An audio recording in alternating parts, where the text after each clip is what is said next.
Hello, I'm B, and I'm going to be checking out the demo for Grimshire. Grimshire is a unique take on farming games. You have to help manage the food for the entire village, balancing the needs of the villagers, and help keep a root cellar stocked. We start off being rescued by a merchant named Finn, and brought back to his home village of Grimshire. Along with another, it turns out something bad has happened in the capital, and it's no longer safe to return to. The mayor's assistant Percy offers me an abandoned farm to stay in and tells me to introduce myself to everyone in town, stating that some even have gifts for me. Before going to do that, I start by planting some seeds that were left in a storage chest, as well as set up a water pump. I meet Wilfred first, and he gives me a fishing rod. I try fishing and I catch a scallop before deciding to continue speaking with everyone, and I do end up glitching a bit when speaking to Theo. I think it's because I clicked on him and the doorway at the same time. I meet Rowan the carpenter, who gives me an axe, and he asks me for 10 pieces of wood. I also meet Gruff the blacksmith, and he gives me a pickaxe and asks for some copper. I bring the wood to Rowan and he gives me a coop blueprint in return, and I decide to check out the mines since I'm right here. There is a bunch of food in the mines, surprisingly. I head to the tavern hoping I'll find a bunch of people to introduce myself to, but there's only one new person. I use the rest of my energy to clear off my farm and I place some of my new decorations I've got. And it seems we get a daily newsletter with the forecast as well as how much food is remaining in the root cellar.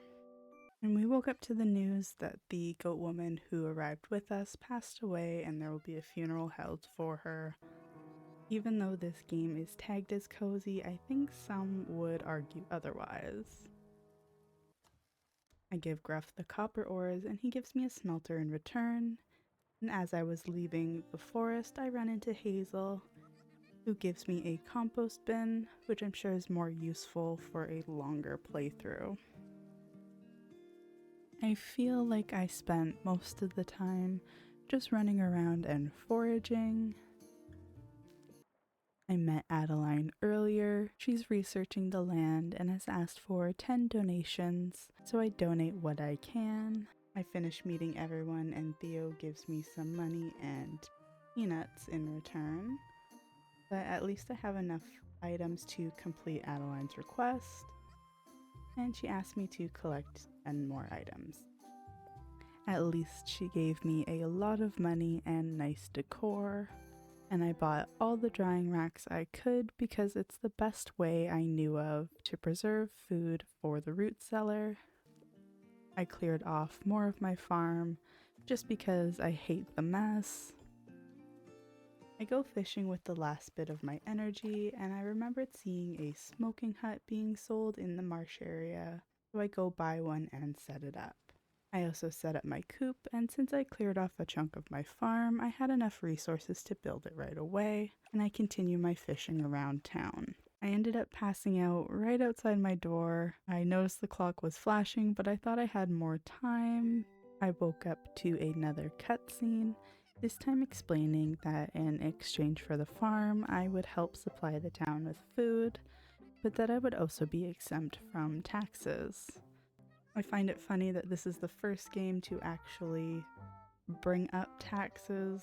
Like in other farming games, am I paying taxes? Do I pay taxes to Mayor Lewis in Stardew Valley? I don't know. I don't think I do. Percy tells me I have to make sure I supply the town with both meat and produce. Fresh food will spoil at some point, so I have to preserve whatever I can. I do more fishing, both for food and to donate. I tamed this thing. It's actually pretty cute. It looks like one of those little sea slugs. I decide to take all of the apples out of the root cellar to dry them, because it'll keep them all from spoiling. I complete Adeline's second request and she gave me another water pump and a lot of irrigation pipes, so now I don't have to water anything. Next day, we're starting off with a town meeting. Everyone is a bit nervous about what's happening, so to prepare, the healers want to build a way to get resources easier. I ended up voting for the herb garden. I just think in an emergency we should have resources that the healers are familiar with. I head over to the healers to donate what I have. I do notice the trees have plums on them now, and I have been avoiding this quest. Sorry, buddy. Thanks for the kibble for the critter that I don't have anymore. I cook up some of my radishes and head into the mines, and I make it down to this new biome before having to leave for the night. The next day, the herb garden was complete, and I hope there's going to be more things around town that we vote on to build or expand. I donate all the new minerals I collected.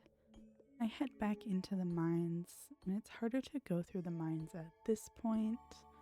I make it down to floor 8 before deciding to leave.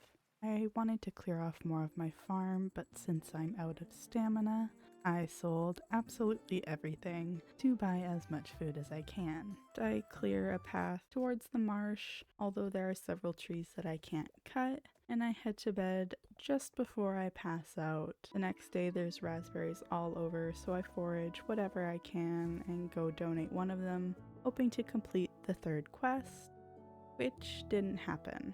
And it turns out I never even got the quest from her. She said she had one more task for me and then never gave me anything else to do. Mines again. I'm now stuck on floor 8. I don't think there's any way down, and I'm thinking it's because the next floor could be a different biome and they just haven't put it in yet. But I got very annoyed looking for this stupid ladder that's not anywhere. I decided I'm just going to collapse the mines. Turns out it actually takes a lot to do that. I ran out of food trying to do this, and even though I got a few scary rumblings, it didn't end up collapsing, and I actually passed out due to the time. And our last day, Finn has come back with terrible news that there is a disease going around, turning people feral. The village of Grimshire is now alone, unable to trade with neighboring towns. With the threat of a horrible plague, we have to help this village survive. I hope this has an actual effect and isn't just a background detail that doesn't do anything. I want there to be actual ways that I can fail this game. I want there to be real consequences. I really enjoyed the demo for this game, and I highly suggest you check it out. Thank you so much for watching, and take care.